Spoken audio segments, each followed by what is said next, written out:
따라하시죠. 충성된 일꾼. 단어도 사상도 세월이 흐르면서 변화됩니다. 대표적으로 변화된 말이 뭐가 있느냐 하면 겸손이라고 하는 말이 예수님 이전에는 비굴이라는 말과 동의어였습니다. 그러니까 예수님 탄생으로 가장 빛을 본 단어가 있다면 뭐라고요? 가르쳐 줬잖아요, 지금. 그러니까 겸손은 옛날 약육강식의 시대에 강한 자만 살아남는 이 전쟁 시대에 겸손이라는 단어는 세상에서 통할 수가 없었어요. 그래서 예수님이 베드로의 발을 씻기려고 할 때 베드로가 한사코 거부했던 것은 그 이전엔 그런 일이 도저히 있으리라고 상상을 해보지 못했기 때문입니다. 발은 종이 상전의 발을 씻는 거고 낮은 사람이 높은 사람의 발을 씻는 거지, 선생님이 제자들의 발을 씻겨주는 것은 그 이전엔 단 한 건도 없었던 사건이에요. 그러니까 겸손이라는 말은 비굴과 동의어로 사용되었다, 그런 말이에요. 그런데 예수님이 이 땅에 오신 이후에 가장 빛을 반짝반짝 발하게 된 단어가 뭐라고요?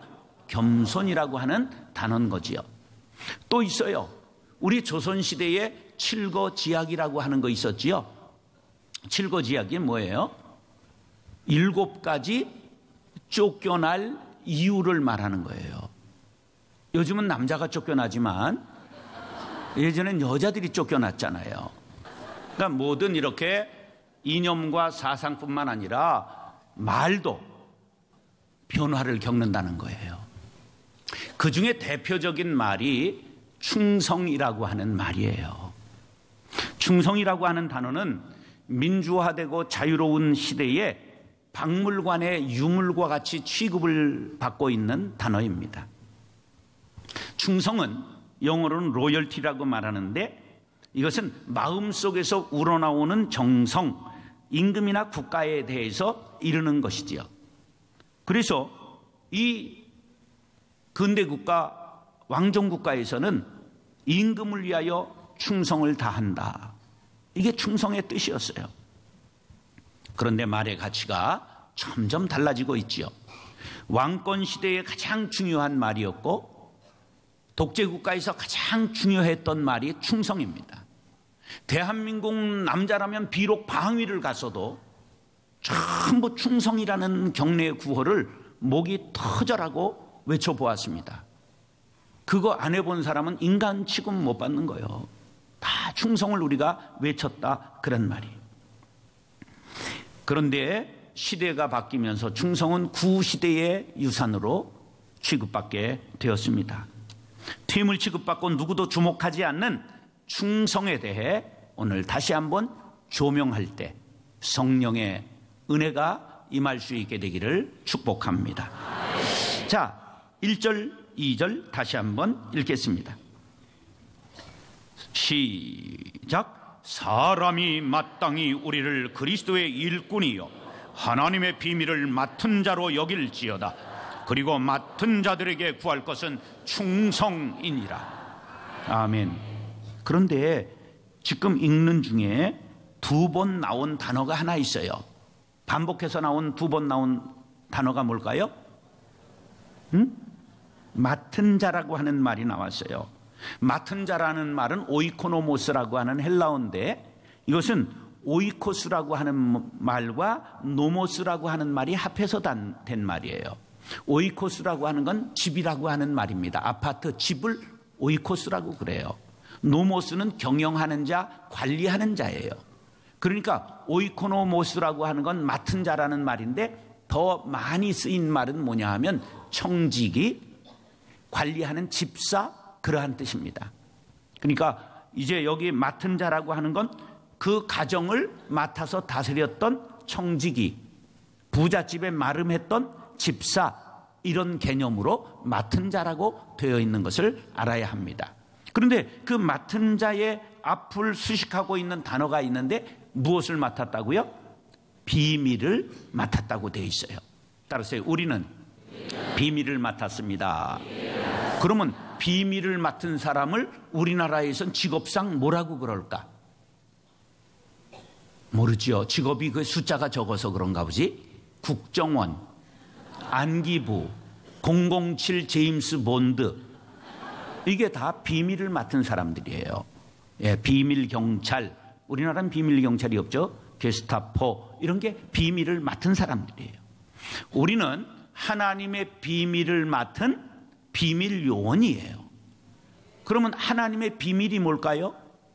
하나님의 비밀이 바로, 하나님의 비밀은 예수 그리스도를 뜻합니다. 할렐루야.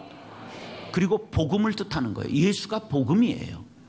예수를 받은 사람은 복된 소식을 들은 것이요, 이미 복을 받은 자임을 믿으시면 아멘 하시기 바랍니다. 우리는 하나님의 비밀을 맡았어요. 그게 뭐라고요? 예수 그리스도, 복음을 우리는 맡은 자예요.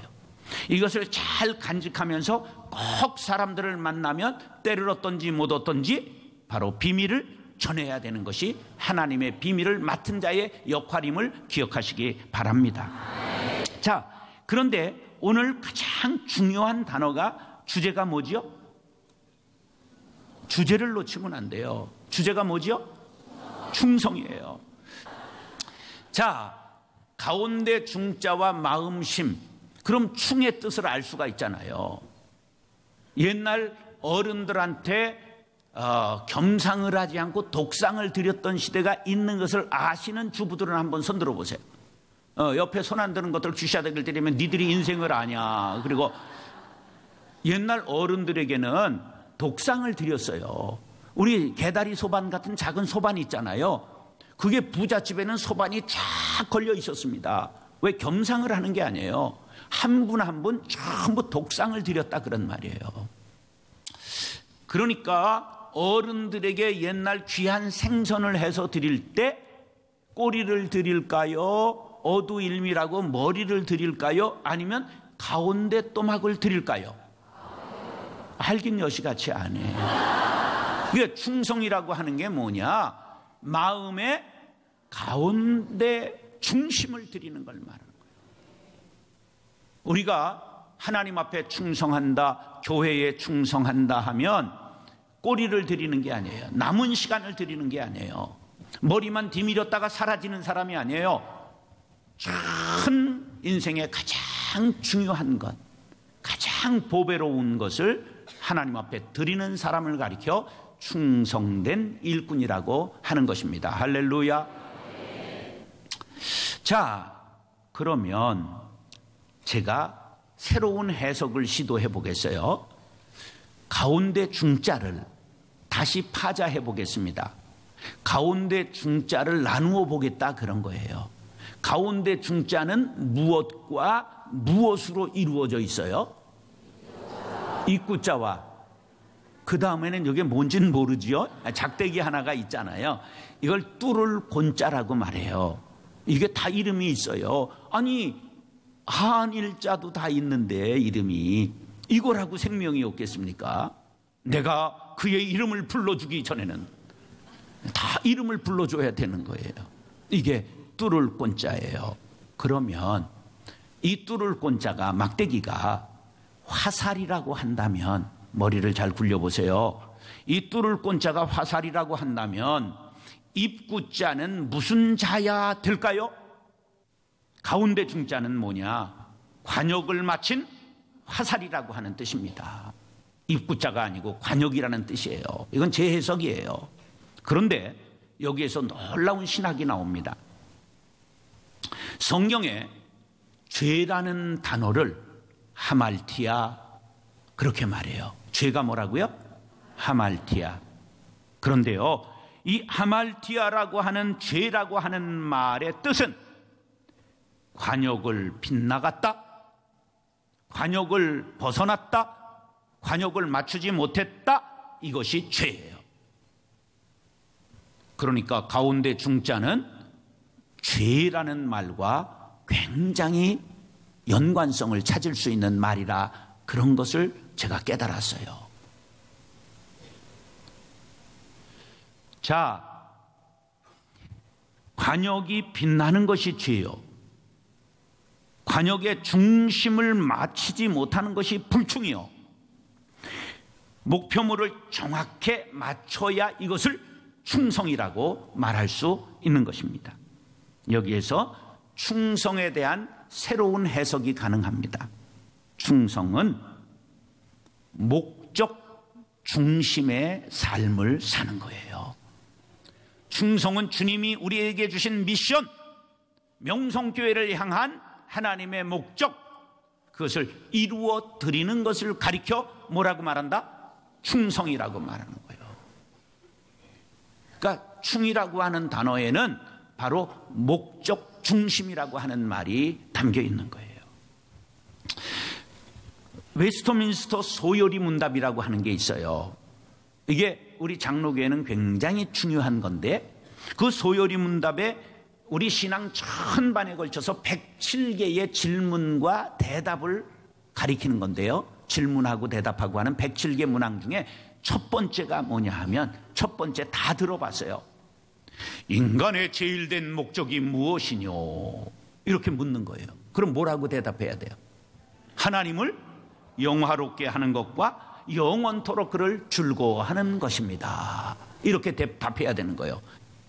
여러분, 사람이 목적이 이끄는 삶, 다시 말해 목적을 알고 그 목적을 향해 달려갈 때 관역을 꿰뚫고 하나님의 뜻을 이루는 사람이 된다는 사실을 명심하시기 바랍니다. 여러분들의 성공과 실패, 여러분들의 자녀들의 출세와 부귀와 영달은 다른 데 있지 않고 그 삶이 목적 중심의 삶을 사느냐에 달려있음을 꼭 기억하시기 바랍니다. 그래서 우린 어디에서 무엇을 하든지, 어떤 단체나 조직이나 교회에서 생활을 하든지 자기를 위해서 살아가는 것이 아니라 그 단체의 목적, 명성교회의 목적, 하나님 나라를 위하여 목적을 깨닫고 그것을 위해 우리가 헌신할 때 하나님이 영광 받으시고 나의 발을 사슴의 발과 같이 높은 곳에 세워주신다는 사실을 믿으시면 아멘 하시기 바랍니다. 그래서 우리 모두가 신앙의 목적, 인생의 목적을 잃지 않고 하나님께 영광 돌리는 충성된 일꾼들 될 수 있기를 예수님의 이름으로 축원합니다. 자, 그러면 정성성자, 충성의 성자는 무슨 성자라고요? 가르쳐 줬잖아요. 정성성자예요. 정성성자를 파자해 보겠습니다. 정성성자는 말씀은 뭐냐? 이룰 성자. 이쪽에 옛날 한학을 배우신 분이 있는 것 같아요. 이거 보통 잘하는 게 아니에요. 예, 이렇게 우수한 분들이 곳곳에 있어서 명성이 자자한 교회가 된 것 같아요. 자, 근데요, 이 뜻을 새겨보면 굉장히 의미가 깊습니다. 말한 것을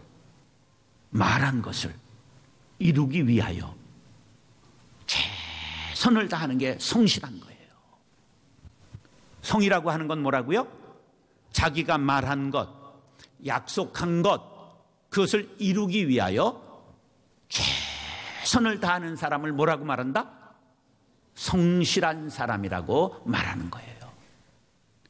시편 15편 4절에 보면 무슨 말씀이 있냐 하면, 그 마음에 소원한 것은 해로울지라도 반드시 어떻게 하라고요? 변하지 않는 사람이 천국에 간다고 말씀하고 있어요. 아멘만 할 게 아니라 여러분들이 혹시 옛날에 소원했다가 하나님 앞에 갚지 않은 것 있으면 지금이라도 갚으시기 바랍니다. 하나님의 외상장부가 있다는 걸 모르시죠? 네, 목사님 제가 다음에 맛있는 거 사드릴게요. 근데 집이도 잃어버렸고 목사님도 잃어버렸어. 근데 안 잊어버리는 분이 한 분 계신데 그분이셔. 하나님의 치부책에는 반드시 기록되어 있습니다. 네가 짜장 사준다고 그랬지? 하나님 앞에 뭐 드린다고 그랬지? 반드시 여러분들이 약속한 것은 내게 손해가 돼도 힘들어도 어려워도 지키면 복이 되는 줄 믿으시기 바랍니다. 그게 신앙인의 다른 바예요. 신앙인이 세상 사람들과 똑같이 그냥 약속한 것을 전부 집어먹고 튀겨먹고 볶아먹고 삶아먹고 끊어먹으면 복이 오다가도 달아나는 거예요. 반드시 내게 손해가 돼도 힘들어도 그걸 지킬 때 세상에서 인정받고 하나님 앞에 높임받게 된다는 사실을 기억하시기 바랍니다. 자, 그 다음에 다시 한번 본문을 읽겠습니다. 4장 1절로 2절 시작. 사람이 마땅히 우리를 그리스도의 일꾼이요 하나님의 비밀을 맡은 자로 여길지어다. 그리고 맡은 자들에게 구할 것은 충성이니라. 아멘. 자, 여기 한번 따라하시죠. 우리 모두 그리스도의 일꾼입니다. 누구의 일꾼이라고요? 의가 무슨 격이지요? 의가 무슨 격이지요? 주격, 소유격, 목적격 중에 의가 무슨 격이지요? 소유격이지요. 누가 우리를 소유하셨어요? 그리스도께서 우리를 소유하셨어요. 여러분은 누구의 일꾼이십니까? 그리스도의 일꾼이에요. 여러분이 사람의 일꾼 아니요 그리스도가 세우신 교회의 일꾼임을 믿으시면 아멘 하시기 바랍니다. 이 그리스도의 일꾼이라고 하는 말은 소유격이기 때문에 그리스도의 소유된 자 그런 뜻입니다. 누구의 소유됐다고요? 그렇습니다. 우리는 그리스도의 소유된 자입니다. 내 물질, 내 시간, 내 은사, 내 가정, 내 자녀들 내 것이라고 생각하는 순간 하나님이 다 걷어가실 수 있다는 것을 알아야 합니다. 내 모든 것은 그리스도의 것입니다. 할렐루야. 그런 믿음 갖게 되기를 바랍니다. 그리고 그리스도의 일꾼이라는 말은 그리스도의 뜻을 따르는 자 그러한 뜻이 있습니다. 또 그리스도의 명령을 따르는 자라는 뜻이 담겨 있습니다. 한번 따라하시죠. 그리스도의 소유된 자, 그리스도의 뜻을 따르는 자, 그리스도의 명령을 따르는 자. 자, 그런 것을 기본으로 해서 일꾼이라고 하는 뜻을 한번 새겨보겠습니다. 일꾼이라고 하는 말은 성경에 일꾼이라고 하는 단어는 대부분 어떤 말이 쓰이느냐 하면 디아코노스라고 하는 말이 씁니다. 뭐라고요? 어떻게 그렇게 헬라어를 잘하세요?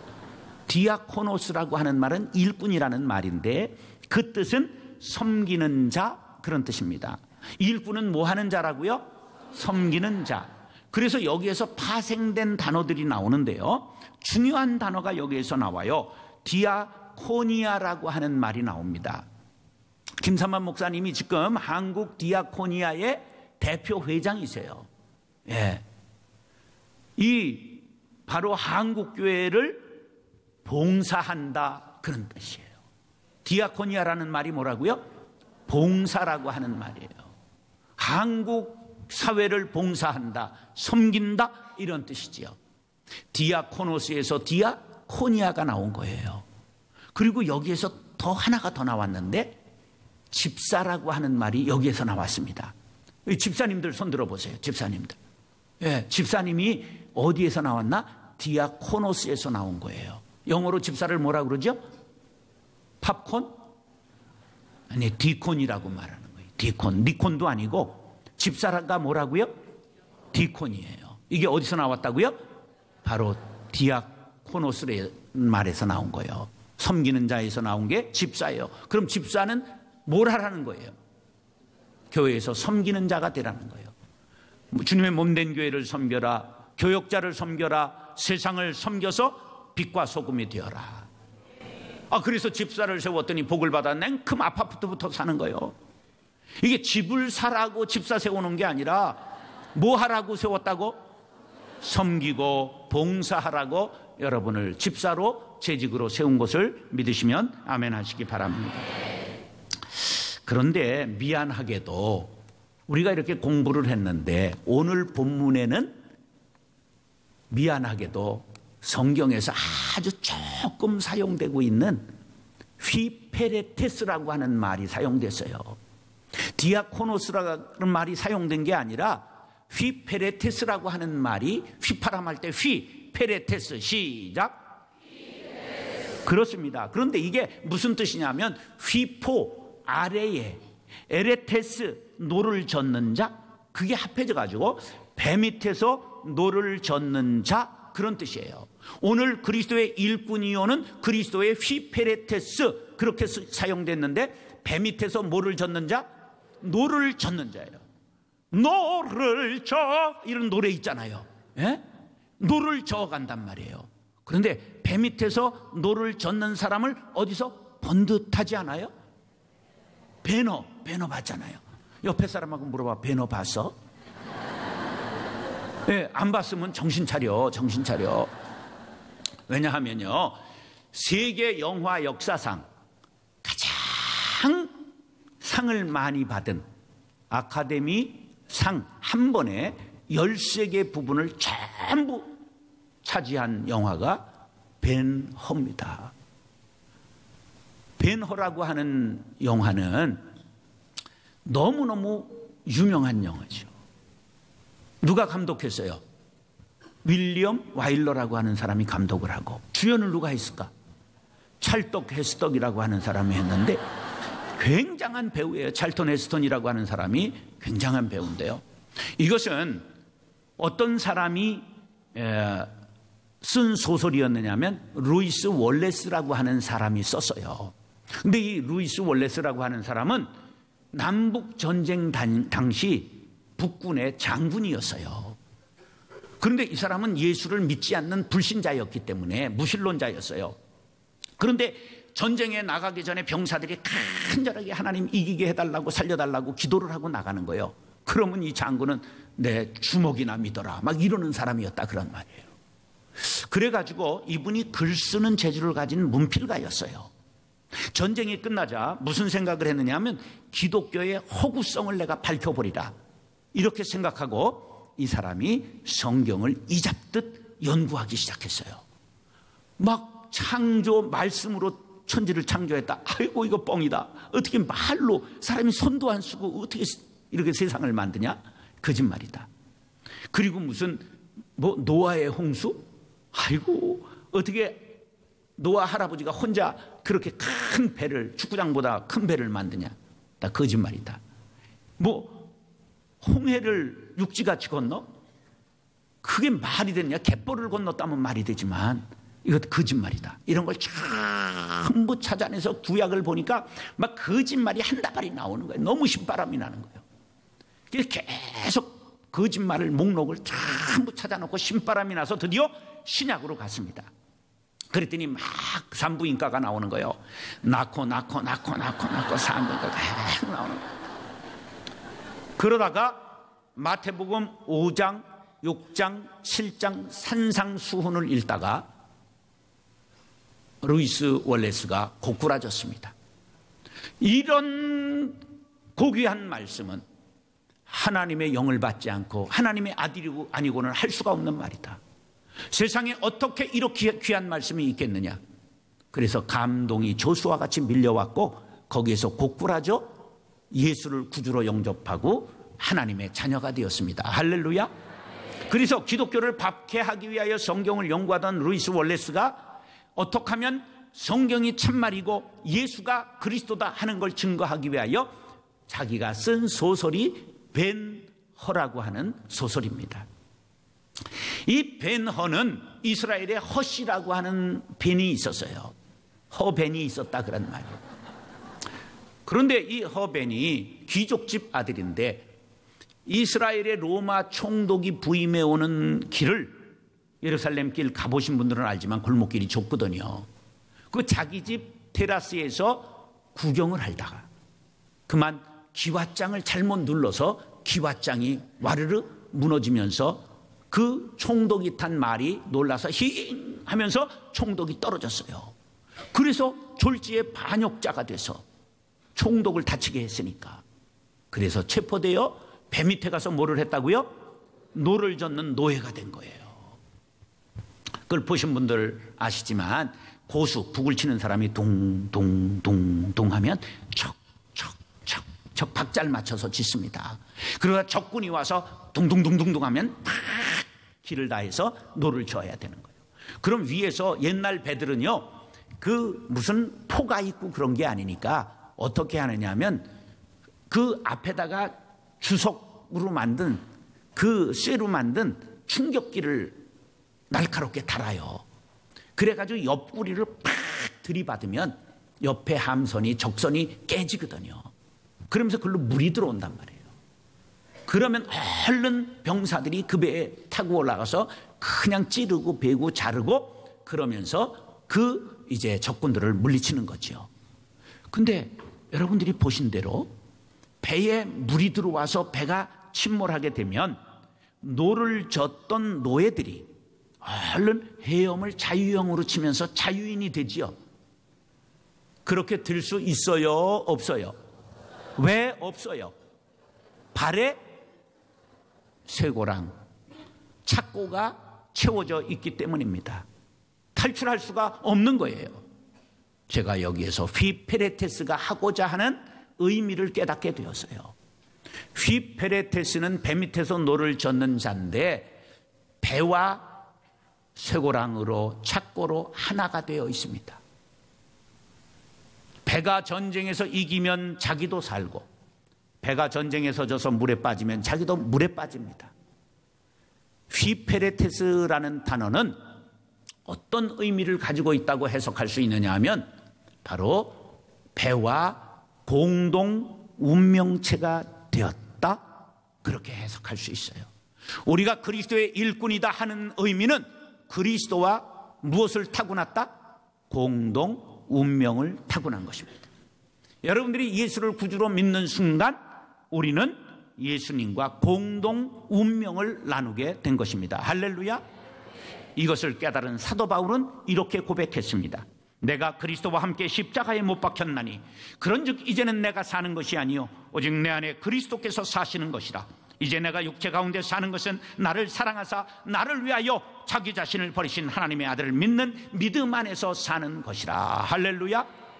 사도 바울의 고백이 저와 여러분들의 고백이 될 수 있기를 축원합니다. 그러면 그런 거를 마음에 새긴 충성된 일꾼은 어떻게 살아가는가 하는 것을 말씀드리겠습니다. 따라서 작은 일에도 충성합니다. 충성된 일꾼은 큰 일만 충성하지요. 대답을 잘 하세요. 작은 일에도 충성한다. 할렐루야. 네. 미국에 오래전에 존 아치볼드라고 하는 사람이 있었어요. 이 사람은 영업사원이었어요. 어떤 영업사원이냐면 스탠다드 오일 기름 회사의 영업사원이었어요. 지금처럼 자동차가 많지 않고 비행기가 없었던 시절인지라 그 열차 타고 다니고 자동차 덜덜거리는 거 타고 다니면서 스탠다드 오일을 선전하고 판매합니다. 그래서 그 다른 도시에 가서 영업을 하다가 늦으면 호텔이나 여관에 여인숙에 들어가 가지고 잠을 자게 되는데 반드시 숙박계에 이름을 쓰고 주소를 쓰게 돼 있어요. 그 숙박계를 쓸 때 이 존 아치볼드는 반드시 거기에 뭐를 쓰느냐 하면 존 아치볼드 스탠다드 오일 한 통에 4달러 이렇게 쓰는 거예요. 그래서 동료들 사이에 별명이 뭐냐면 한 통에 4달러야. 너 그거 왜 쓰냐? 이거 보고 우리 기름 시킬 줄 알아? 이러고 쓰는 거예요. 근데 하루는 어느 조그만 도시에 갔다가 늦어서 숙박계를 쓰고 들어가서 얼른 씻고 자려고 하다 보니까 한 통에 4달러를 안 쓴 게 생각이 났어요. 그래서 옷을 다시 주워 입고 나와가지고 로비에서 직원에게 이거 숙박계를 다시 주세요. 그래, 왜 그러세요? 안 쓴 게 있어 그래요. 그래가지고 거기에다가 한 통에 4달러 스탠다드 오일 이거를 쓰는데 뒤에서 숙박계를 쓰려고 기다리던 한 신사가 물끄러미 쳐다보더니 그거는 왜 쓰세요? 그리고 물어보니까 이거 보고 우리 회사에 기름을 누가 주문할 줄 압니까? 그러니까 그 신사가 그래요? 그리고 씩 웃고 자기는 들어가 잠을 청했어요. 그런데 일주일 후에 본사에서 연락이 왔어요. 자, 존 아치볼드 씨, 회장님이 당신을 좀 보자입니다. 그래서 이제 정장을 하고 갖추어 입고 본사에 가서 회장실이 어딥니까? 그랬더니 비서가 저기라고. 그래서 가가지고 기침을 하면서 몸매못을 다두고 똑똑똑 두드리니까 들어오세요. 그래가지고 문을 열고 쫄아가지고 들어갔는데 어디에서 본 듯한 분이 계신 거예요. 어디에서 봤을까? 숙박계 쓸 때 뒤에서 그거 왜 쓰세요? 했던 분이 그 자리에 앉아 있는 거예요. 그분이 누구냐? 스탠다드 오일의 회장인 록펠러였던 것이었다. 그래가지고 나는 당신과 같이 작은 일에 충성하는 충성된 사람을 내 곁에 두고 싶습니다. 그날로 비서로 발령이 났습니다. 10년간을 비서로 쓰다가 이렇게 충직한 사람, 충성된 사람이라면 회사를 맡겨도 되겠다 생각해서 스탠다드 오일의 사장으로 임명했으니 전설 따라 삼천리. 네.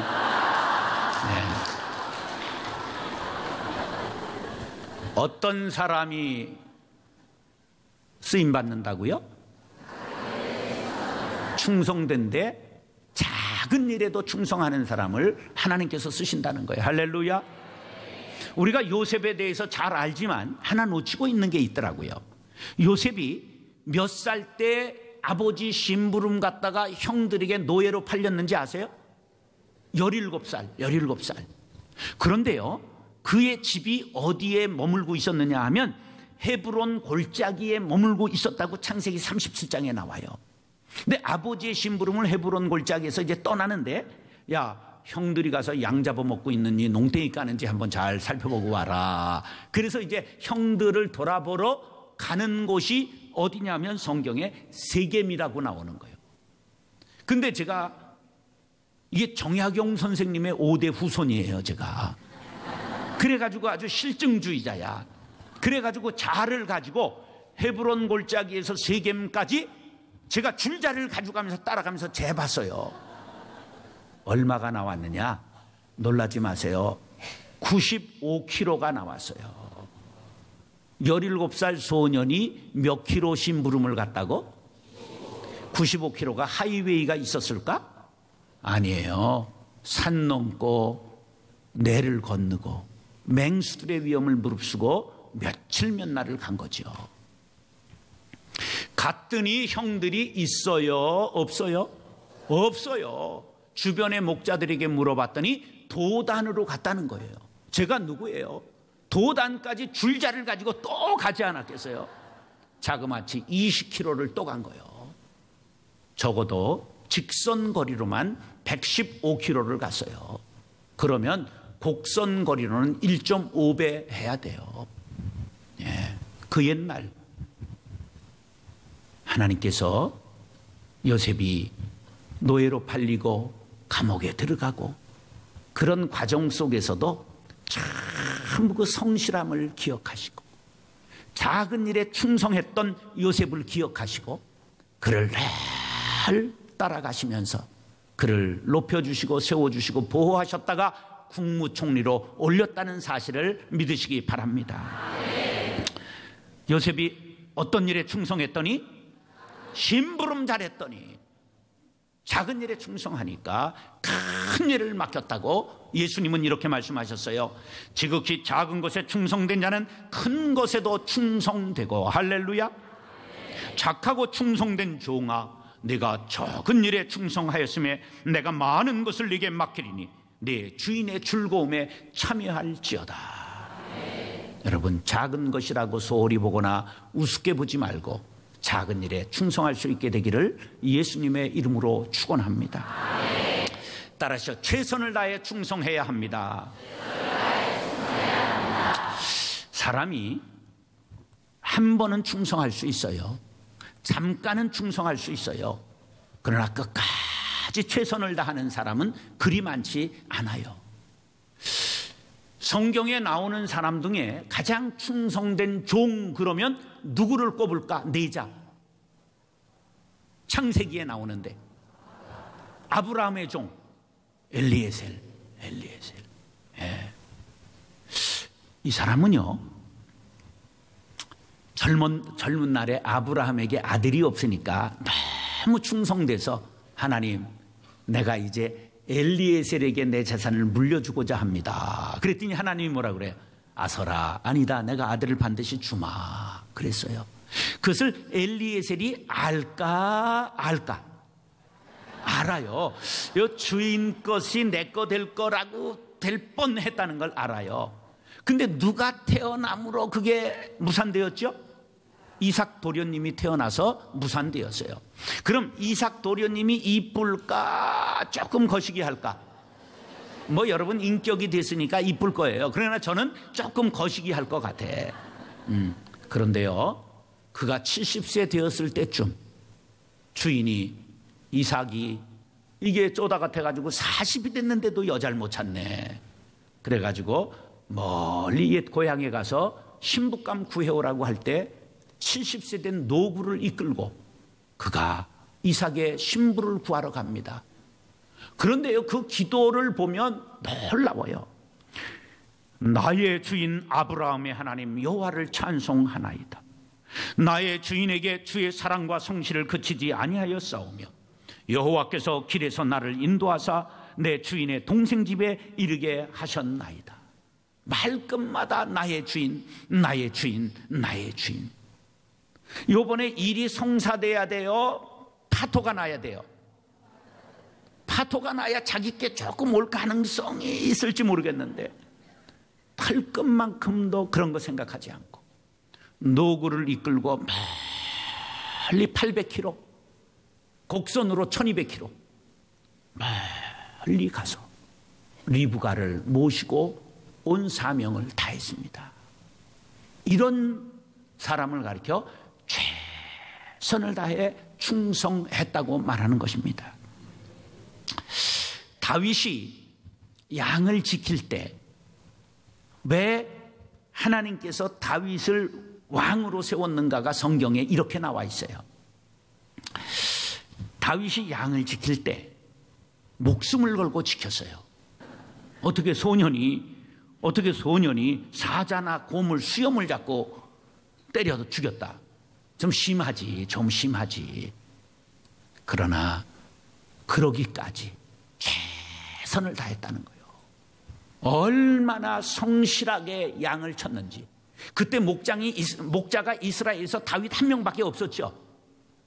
집집마다 있었어요. 이 집집마다. 그런데 너무 최선을 다해 일을 하니까 하나님께서 그를 눈여겨보시고 꼽아보시다가 그를 그 우리에서 뽑아놓으시고 수많은 목자 중에서 그를 뽑아서 이스라엘을 잘 기를 수 있겠다. 그래서 이스라엘의 목자로 세웠다고 시편 78편에 말씀하고 있습니다. 할렐루야. 우리도 어떤 일을 맡으면 끝까지 충성하는 일꾼들 될 수 있기를 간절히 바랍니다. 저는 목사가 되고 싶다 이런 마음이 한 번도 없었어요. 근데 어떤 성격이 있었느냐 하면 일을 했다 하면 끝까지 하는 성격이 있었어요. 최선을 다하는 성격이 있었어요. 제가 20살 때 신장의교회라는 데 건축감독을 했습니다. 20살에 교회 건축감독 해본 사람 손 들어보세요. 거의 없는 거예요. 군대 가기 전에. 그런데 얼마나 막 갑자기 진땀이 바짝바짝 나고 막 소변을 보려면 막 찌르는 것 같이 아픈지 공사는 한참 벌어지고 있는데 큰일이 난 거예요. 그래가지고 권사님이 하는 약국에 가서 권사님 내가 너무 이 진땀이 바짝바짝 나고 힘듭니다. 그랬더니 그 돌이 들어있는 것 같아요. 내가 가벼우니까 사람이 묵직하게 하려고 하나님이 돌을 집어넣는다. 근데 해필이면 어디에다 집어넣으셨느냐 하면 오줌 길에다가 집어넣은 거예요. 요로 결석인 거예요. 그런데 이거는 물을 많이 먹어야 되는데 물은 많이 먹기 힘드니까 맥주를 잡숴야 되는데 아니 교회 건축 감독하면서 어떻게 맥주를 먹어. 취해가지고 어떻게 감독을 하겠어. 근데 하여간 진땀을 바짝바짝 그러면서 보리차를 그냥 끓여서 식혀가지고 그걸 마셔가면서 그렇게 감독을 했는데 한 열흘 지나서 오줌을 넣는데 쨍그랑 변기에 돌이 떨어졌어요. 근데요 그 돌은요 본 사람만 아는데 반짝반짝해요. 보석 같아요. 그래가지고 딱 싸가지고 포켓에다 딱 넣어가지고 군대 갈 때에 포켓 성경에 딱 넣어가지고 갔어요. 근데 낮은 포복하고 높은 포복하다 다 이게 부스러져가지고 나중에 가루가 되더라고. 그래가지고 지금은 가루가 되어 사라지고 말았어요. 근데 하나님께서 왜 나를 목사로 이렇게 강제 징집하셔가지고 사용하셨을까? 이런 생각을 해보니까 하나님께서 최선을 다해서 교회 일을 하는 걸 보시고 하나님께서 찍으신 것 같아요. 제가 19살 때 교회학교 교사를 했는데 얼마나 교회학교 교사를 잘해보겠다고 아이들을 위해서 노력을 했느냐 하면 KBS 노래자랑 어린이 프로를 전부 봤습니다. 아이들하고 눈높이를 맞추기 위해서. 그래서 지금도 그 시그널 뮤직을 알아요. 꽃과 같이 곱게 나비같이 춤추며 아름답게 크는 우리 짠짠짠, 이런 거를 아이들 동요를 지금 전부 압니다. 왜? 아이들을 잘 가르쳐 보겠다고 얼마나 열심히 했는지. 그때 내가 예수를 구주로 영접하지 않았어요. 뱃속부터 교회를 다녔지만 윤리적 그리스도인이었어요. 그럼에도 불구하고 열정적으로 최선을 다하는 것을 하나님께서 보시고 나를 찍어서 하나님께서 일꾼 삼으셨다, 그렇게 간증을 할 수가 있어요. 예, 많이 배우고 뭐 이렇게 스펙이 좋아서 목사가 된 게 아니고, 저는 그렇게 박사같이 생겼지만 박사하면 박살 날 줄 알고 이렇게 박사를 하지 않았어요. 예, 저 인물이 좀 좋아서 목회가 됐겠지. 그러나 저 같은 인물은 뭐 인물도 아니지. 예, 우리가 최선을 다해 충성할 때 사람이 몰라줘도 불꽃 같은 눈으로 우리의 일거수일투족을 감찰하시는 하나님께서 보고 계시다는 사실을 믿으시면 아멘 하시기 바랍니다. 그러므로 최선을 다해 여러분들 충성하는, 끝까지 충성하는 일꾼들 될 수 있기를 축복합니다. 자, 첫 번째 어떻게 충성하라고요? 작은 일에도. 두 번째 최선을 다해 충성하라. 세 번째 따라서 끝까지 충성해야 합니다. 역사적 인물 중에서 제가 제일 좋아하는 사람이 제갈공명을 좋아합니다. 하라는 공부는 안 하고 삼국지를 10번이나 봤기 때문에 제갈공명을 좋아하는데요, 이 제갈공명이 유비가 자기보다 좀 덜 똑똑해요, 덜 똑똑해요. 그런데도 불구하고 유비는 좀 덕이 있어요. 그래가지고 유비를 주군으로 삼고 목숨 걸고 충성합니다. 끝까지 충성하는데요, 유비가 총나라를 세우고 초기 황제가 되었는데 죽잖아요. 근데 그의 아들 유선이가 황제가 되는데 좀 어벙한 것 같아요. 그래서 많은 사람들이 제갈공명을 쿡쿡 찌릅니다. 당신이 하라고, 당신이 하라고. 그럼 뭔 말인지 알아요? 알지. 지금 그냥 말 한마디 하고 깃대만 꽂으면 다 따라오는 거예요. 왜? 유선이가 좀 어벙하니까. 그런데도 불구하고 그 유비의 아들 유선에게 최선을 다해 끝까지 충성하는데요, 그 나중에 출사표를 쓰고 오장원에 나가고 목숨 걸고 전투를 지휘하다가 54세 오장원에서 하늘의 별이 떨어지면서 제갈공명도 죽게 돼요. 왜 우리가 제갈공명이 머리가 좋고 모략이 뛰어나서만 제갈공명 하는 게 아니라 제갈공명이 그렇게 끝까지 대를 이어 충성했던 신하였기 때문에 그를 높이고 있는 것입니다. 우리나라의 역사에 보면 사육신이 있잖아요. 사육신이 단종 복위 운동을 하다가 걸려가지고 임금이 친히 신문하는 걸 친국이라고 그럽니다. 그런데 이들이 신문을 받으면서도 임금이라고 부르질 않고 나리 그러는 거예요. 그러니까 세조가 너무 자존심이 상하는 거예요. 너희들은 어째 나의 녹을 먹고도 나를 임금이라고 부르지 않는 거냐. 막 부르르 떨면서 얘기를 하는데 성삼문, 박팽년 이런 사람들이요, 나는 나리가 주신 녹을 한 번도 먹지 않았습니다, 이러는 거예요.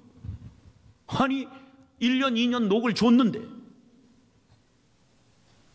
그럼 어디다 뒀단 말이냐. 가보시면 알 것입니다. 신하들을 보내서 그들의 집을 가서 두졌어요. 그랬더니 2017년 1월 월급, 2월 월급, 3월 월급으로 나온 비단, 쌀, 잡곡 그대로 쌓아두고 한 톨도 건드리질 않았어요. 이게 뭘까요? 불사이군의 정신인 거예요. 우리는 한 임금만 섬긴다는 거예요. 우리의 임금은 단종이지 당신이 아니라는 거예요. 당신은 불법으로 된 사람이라는 거예요. 그래가지고 주리를 틀고 전부 각을 떠서 죽인 거예요. 만고의 충신으로 남아있는 사육신, 우리는 그 절개를 높이 사고 있습니다. 여러분들도 우리가 충성을 하되 가다가 중지못하면 아니간만 못하리라. 끝까지 충성하는 일꾼들 될 수 있기를 간절히 바랍니다. 집 하인이 두 주인을 섬길 수 없나니 혹 이를 미워하고 저를 사랑하거나 혹 이를 중히 여기고 저를 경히 여길 것임이니라. 너희는 하나님과 재물을 겸하여 섬길 수 없느니라. 우리의 두 주인의 한 주인은 재물이라는 걸 알아야 돼요. 우리가 과연 하나님을 주인 삼고 예수님을 주인 삼고 있는가? 교회를 주인 삼고 있는가? 세상을 주인 삼고 있는가? 우리를 돌이켜보는 시간이 될 수 있기를 간절히 바랍니다.